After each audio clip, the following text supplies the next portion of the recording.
we'll see if this vlog comes to fruition. I'm going to attempt another vampire fiction reading vlog. Was it a year ago? Or maybe it was 2 years ago at this point. Time is weird. That I did a vampire fiction reading vlog.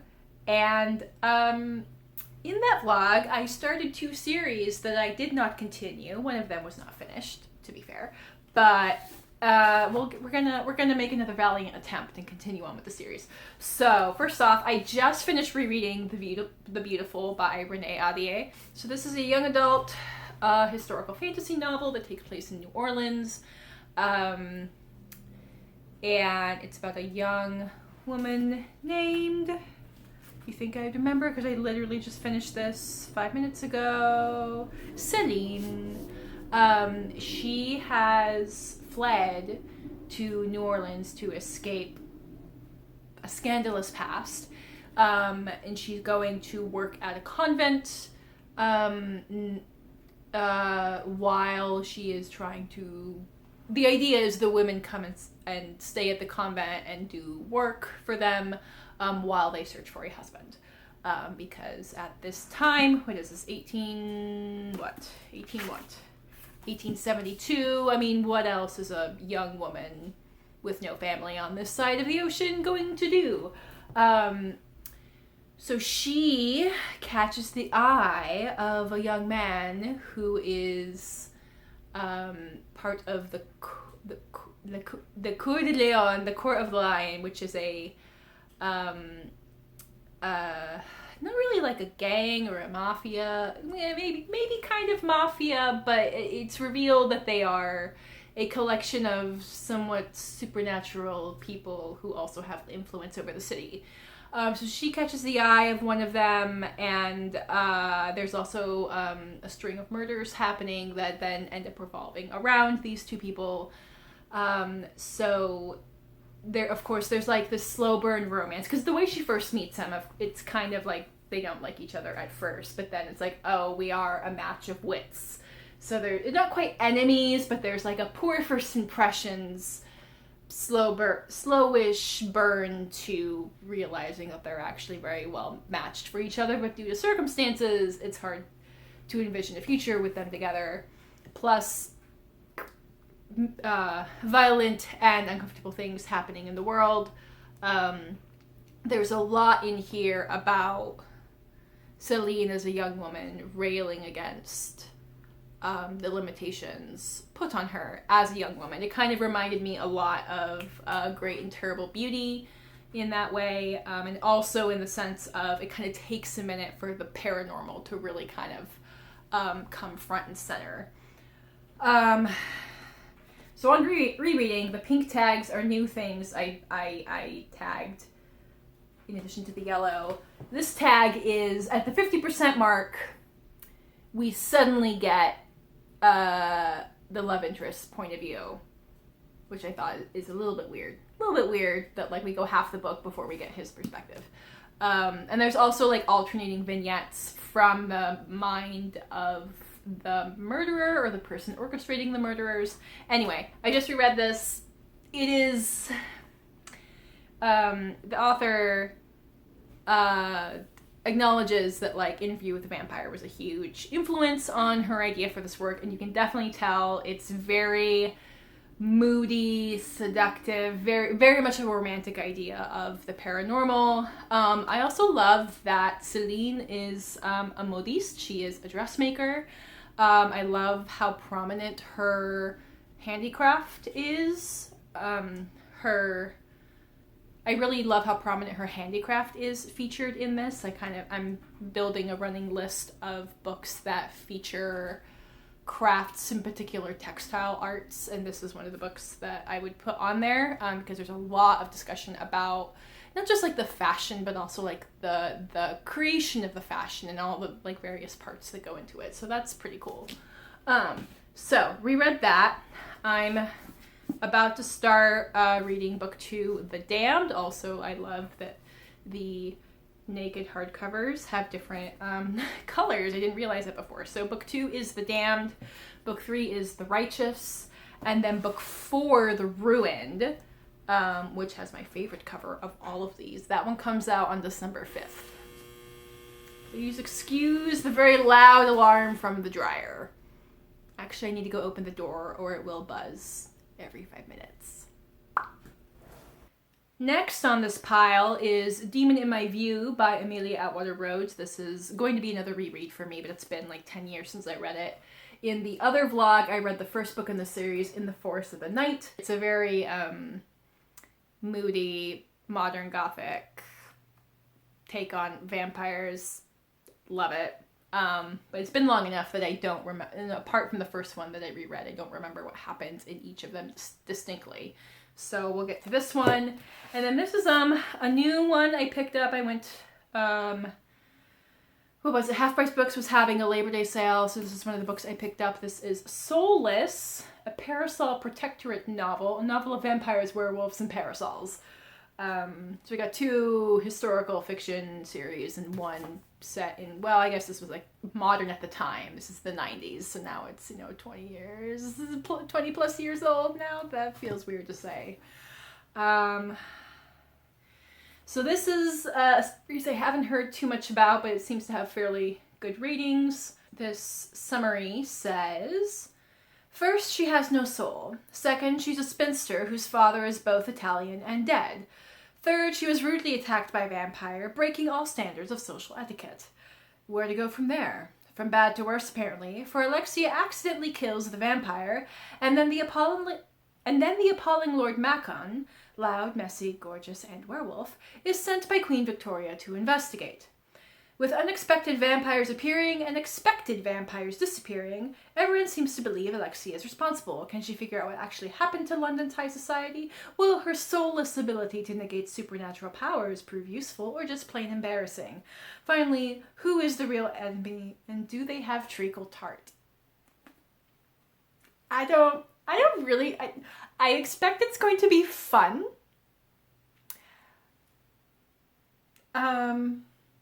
Let's see. Soulless is the first book of the Parasol Protectorate series, a comedy of manners set in Victorian London, full of werewolves, vampires, dirigibles, and tea drinking. So I feel like tonally this is going to be very different from all of the moodiness in these other books. But I think it's gonna be fun. It's gonna be fun. I'm not gonna place too many more expectations beyond that. Great. All right. So, yeah, I will check in when I have more to say. Okay, for a minute there, I forgot I was filming a vlog, a reading vlog. So I'm now, 64% through The Damned. If you see weird shiny stuff in my hair, disregard. I'm doing a bit of a camera test to see if my idea is going to work for a potential project that hopefully will actually see the light of day, because it brings me a lot of joy, but we'll see. If you're a fan of Good Omens, stay tuned. Anyway, so book 2. I realize a flaw in my book choices. Given that I'm continuing on with the series, how do I talk about these books without giving massive spoilers? I think Demon in My View, I don't know what that series is called, the ones by Amelia Atwater Rhodes, but I think the stories are fairly standalone, so that shouldn't be an issue. But yeah, The Damned and the Righteous, we'll see how much I can say without it being a spoiler. So, book 2, we pick up fairly immediately where we left off at the end of book 1, but we're following different characters. And we're getting a lot more perspectives, which I kind of like. Early on, we get a chapter from Odette's perspective, and I've cheated through and looked at chapter headings, and we don't get her perspective again, which is a bummer, because she's very fun. Maybe we'll get more of her perspective in later books. But we get like a perspective from Arjun, from Jay. We're getting a lot from Bastien. Of course, he's still in the story. I don't feel like that's really a spoiler for the end of book 1, because otherwise, why would we have another 3 books in the series? Similarly, Celine is still a big player in the story. Again, like, book 1 is the focus of them too. If one or both of them were no longer in the story, what was the entire fucking point of their plot in part 1? So, but it's interesting. So Bastien is dealing with the consequences of the ending of book 1. And it's interesting because it's a very different book because of all these other perspectives, and now the fantastical elements are pretty front and center compared to book 1. But there is quite a similarity where Bastien is reckoning with his new reality, and he's reckoning with the limitations of his reality, of his life now, of how it's interfering with what he wants. And I feel like thematically that pretty much parallels what Celine was going through in book 1 as a young woman in this time period who has limited options to get what she wants without having a man advocate for her. So I do see some parallels there. So we're learning a lot about the broader context of the fantastical elements of this world, which is pretty cool. I like that. If you were here for the historical aspect and the fashion elements, I mean, it's still there a little bit, but not as much as book 1. That same story is continuing, but it's definitely more of a different paranormal factions vying for power within the human realm is kind of the focus of this now. So that's where I am with that. In related vampire news, it's a funny way of putting it. In related vampire news, I finished the newest season of What We Do in the Shadows. If you haven't kept up with watching it, if you haven't watched it, it's delightful. And yes, the ending of this season, there was a lot of like, how is that gonna get resolved, and like the way they've resolved it. I don't know if this is the last season. I don't know if this is the last season. I think they left it open-ended enough that they could do another season. But otherwise I'm satisfied with how they resolved an ending that's not too dark, because it is a comedy show, essentially. If you don't know the premise, it was originally a movie out of New Zealand, featuring Taika Waititi, along with I think some other people who are now fairly notable. I don't know, it's been a hot minute since I've seen the movie. But the premise is where it's kind of like The Office interview style mockumentary that follows a house of vampires living in New Jersey, and then also following Guillermo, the human familiar of one of them.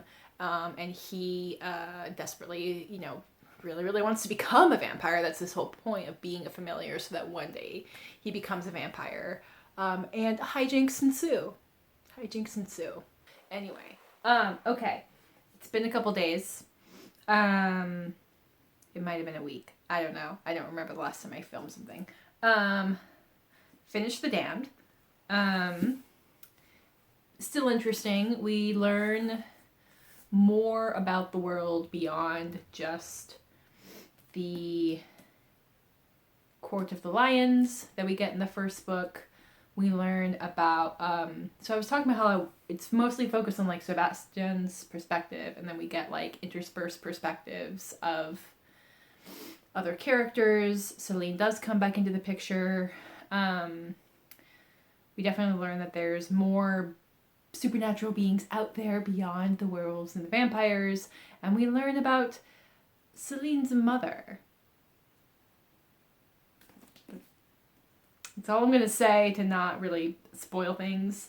But yes, lovely, delicious. And then I've already finished Soulless. I started the audiobook for this yesterday. Absolutely devoured it. What a romp.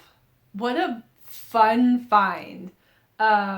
This is so fun. This is so fun. So, this is the first book in a 5-book series. It is Victorian London, again following werewolves and vampires. And our protagonist is Soulless. So she is, what do they call her? Not preternatural. She is a preternatural. So they have, this is like the age of burgeoning scientific discovery, the very, very beginnings of electricity and dirigibles and things like that. So they don't really understand why some people survive the transformation into being a vampire or werewolf, and some people don't. There's also ghosts. Ghosts are also a supernatural being that's present in this world.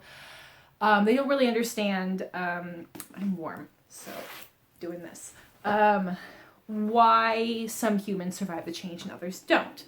The theory is people who have an excess of soul, who have a very strong soul, they're able to survive the change, whereas people who don't survive it. But that's where the term comes from, she supposedly has no soul, is the theory, is the description for her type.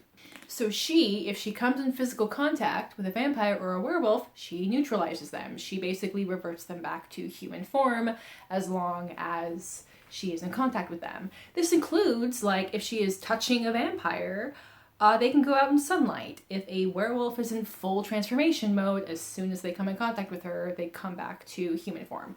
So the book opens with her getting attacked. She's hiding from a party in a library, and she gets attacked by a new vampire, but as soon as he tries to bite her, he is reverted back to human form. And while the bite, a bite with human teeth might be annoying and painful and very improper, it doesn't really hurt her, and she carries a weighted brass parasol. She's quite a character. What's her name? Alexia. She is of half Italian parentage. Anyway, she whacks him with her parasol, and it doesn't mean to, but, kills him in self-defense. And it's the whole thing because the supernatural people in this world, they are registered, they are part of society, and they are taught, one, not to just eat a young lady at a party. That's very rude, even if she is unchaperoned. But also, like, don't keep biting a preternatural if you find one, because you fucking can't. And also, drinking their blood, if you could, might kill you. We don't know. But clearly the vampire that she killed doesn't know what's going on, which means he's not part of the various vampire hive families. So it starts off this whole investigation of, like, where did he come from? Because nobody knows what's going on with him. Somebody had to have made him, again, like, it's very rare. Oh, also, men are more likely to survive the transformation, but only female vampires. I don't know about werewolves. But at least with vampires, only the women, the queens, can create new ones. So, yeah, it's a very short list that they know of where this mysterious vampire could have come from. So it starts off this whole investigation, and she is kind of counterparted by the lead of the BUR, Bureau of Unnatural Registration, I think is the term, and he is a very spicy Scottish werewolf. He's very large physically. He's also, he's an alpha. He's the alpha werewolf. But he leads kind of the department that investigates and makes sure that, the humans and the paranormal and everyone is cohabitating properly. And there's also, like, a very heavy romance in this, which, given that they get together at the end, kind of a spoiler, but also, like, you can kind of tell with the pacing of the story, like, yeah, they're gonna get together at the end. I'm like, okay, well, what's gonna happen with the next 4 books? Like, that's actually half of the appeal of the story, is their banter, because it's kind of enemies to lovers, but they're not really enemies. They're mostly, like, consistently bafflingly irritated with each other because they don't know that it's attraction. They don't know that it means that they're well matched for each other. So the banter is great, and the discovery and culmination of the relationship is lovely. A little bit of steaminess in here, not as much as a lot of the other shit that I read. Mostly lots of very detailed kissing, but definitely some on-page culmination at the end. But yeah, this is very fun. There's a lot, they compare it a lot to like Jane Austen. I would also definitely say like Oscar Wilde, because like while Jane Austen, like yes, there's like the Victorian sensibilities, and Jane Austen kind of found the absurd in the everyday. Oscar Wilde also kind of just created fucking absurdness in some of his works, and I feel like this leans a bit more towards that, of just like not like wacky fun. Lovely palate cleanser, good fun time. I was kind of being like, I mean, this is great, I'm having a great time, but am I going to read the rest of the series? Okay, there's only 5 books in the series. It's not so bad for something that I get through in like 2 or 3 days easily. But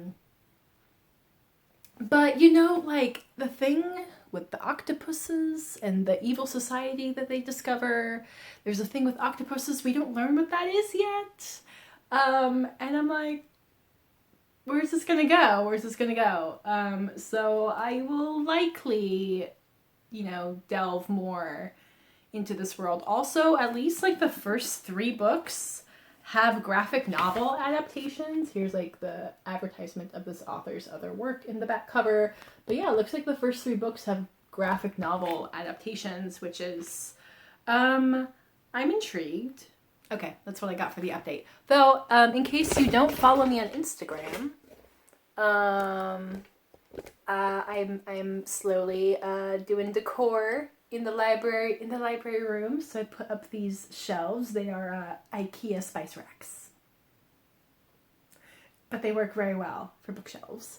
And then over here, I've got wall hanging from Mexico that my mother gave me. Other updates. The TBR cart is looking a bit different because I moved. I was curious if everything would fit here. Yeah, I needed more room because you see that whole stack of books way over there. I went to a library book sale with my mother-in-law, so I came home with a bag of books. For the sake of room, I should not be buying more unread books. I have my eye on some books I've already read that I want physical copies of, but I'm gonna see if I can exercise restraint. Maybe see if I can sell some books on Pango so that I'm spending those funds rather than spending my fun money, because we're not too far off from Black Friday and I've got my eye on some things for that.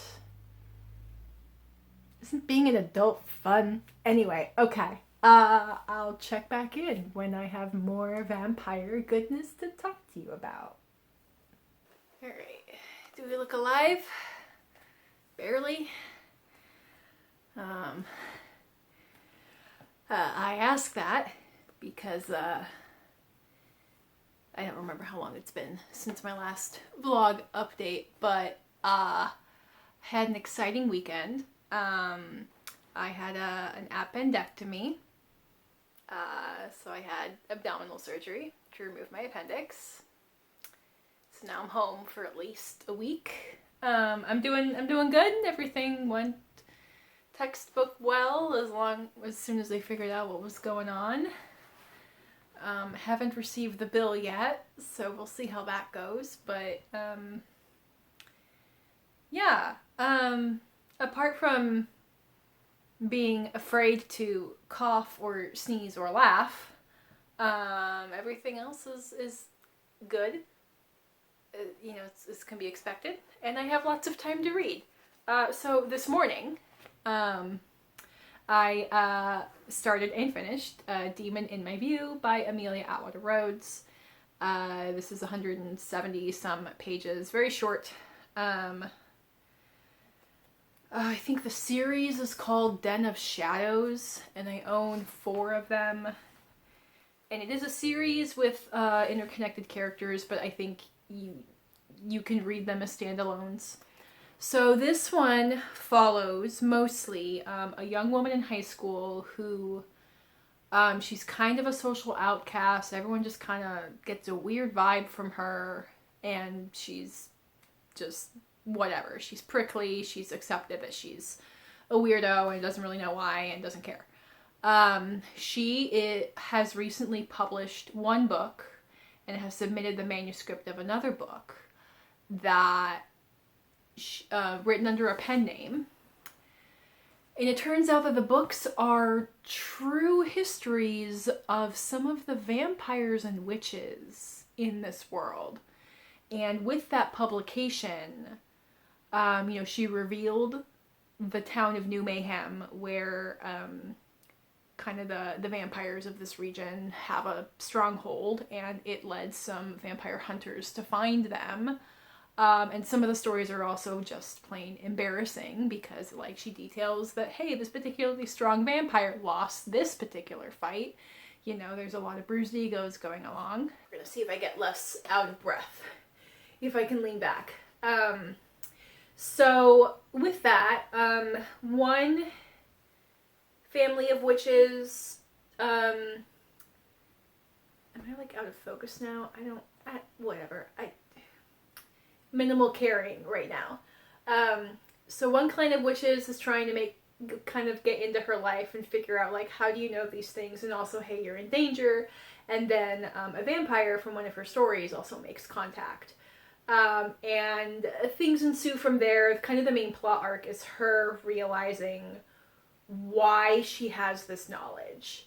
And it's kind of an interesting little tidbit of world building in the vampire lore in this book. It's great. I think my only critique is from the point of her, like, understanding, like, what's going on with her to the major decisions she makes at the end of the book. It doesn't feel very well developed. We don't really see her, like, wrestle with this knowledge and, like, really wrestle with the implications of this decision. But it's only, 170 some pages. Like, of course some things are not going to be super well fleshed out because it's so short. And also, considering that the author was, I think she was like 13 when the first book was published. Maybe she's a year older or something when she, given the age of the author when she was publishing these books, like, very well done. Very, very good writing, very good atmosphere, distinct character personalities, distinct rules for the world building. She does a lot with a little.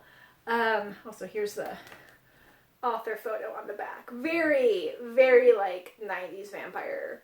90s vampire, but not like the sexy 90s vampire, more just like cool vampires. Anyway, yes, love it. Absolutely will reread what I have, and I actually at the library book sale picked up a couple more of her books, which are over there, and I'm not going to get up and look at them, and I can't remember if they're continuations in this series or if they're part of a different series. Whatever. This is an author that, like, has written quite a bunch of stuff that I haven't read, and I'm excited to kind of rediscover the books that I initially loved and to learn more about what else she's written. I'm such a great book vlogger. Given that, I only check in after I've already finished something.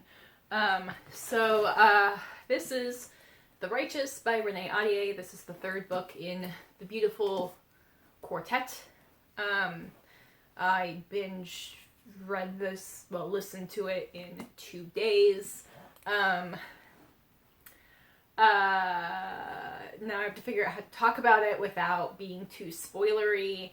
Actually, maybe it's not that hard to talk about because this story, I really don't know where this story is going, and I mean that in a good way.